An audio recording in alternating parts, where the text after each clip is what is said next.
Our sun is very important because it gives us just the right amount of heat, light, and energy we need to live right here on Earth. Our sun is our nearest star.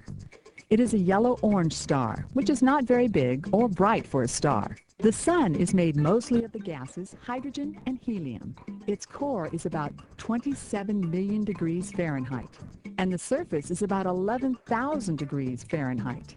It is covered with very, very hot, bubbling gases, which we call the photosphere. Those dark spots are sunspots.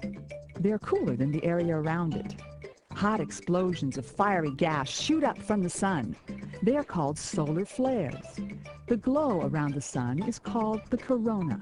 The corona is actually hotter than the surface of the sun. Also, a solar wind blows away from the sun out into space. The sun is by far the largest object in our solar system.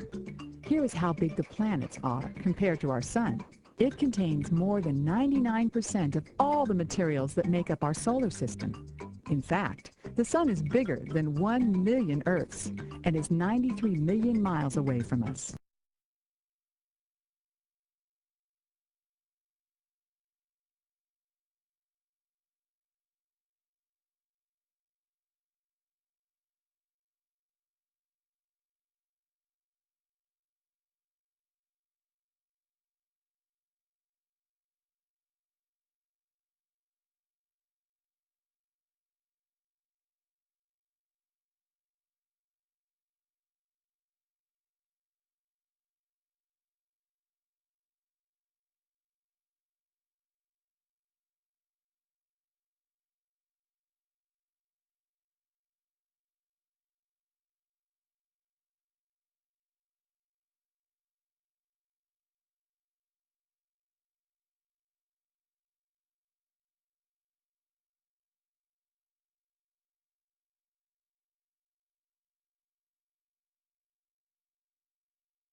Areas of special interest to scientists include sunspots. These are dark areas on the sun's surface. They were observed by the famous Italian astronomer Galileo Galilei in the 17th century.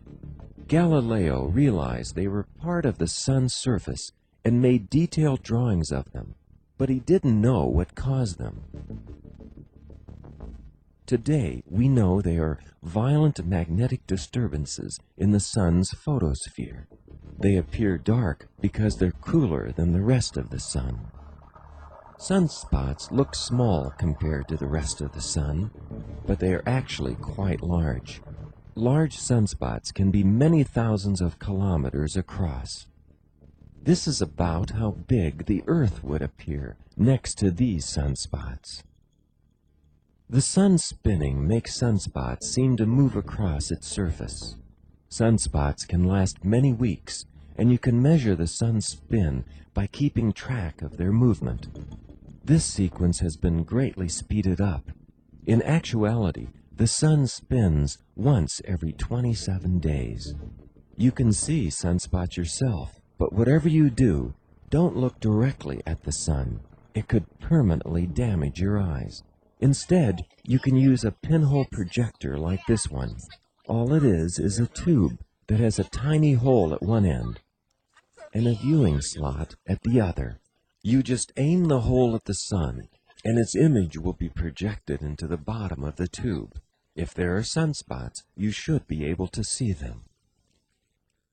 Sunspot activity increases and decreases during 11-year cycles. The movie on the left shows the sun during solar minimum, a period with few sunspots and other solar disturbances. The movie on the right shows the sun during solar maximum, a period with many sunspots and solar disturbances.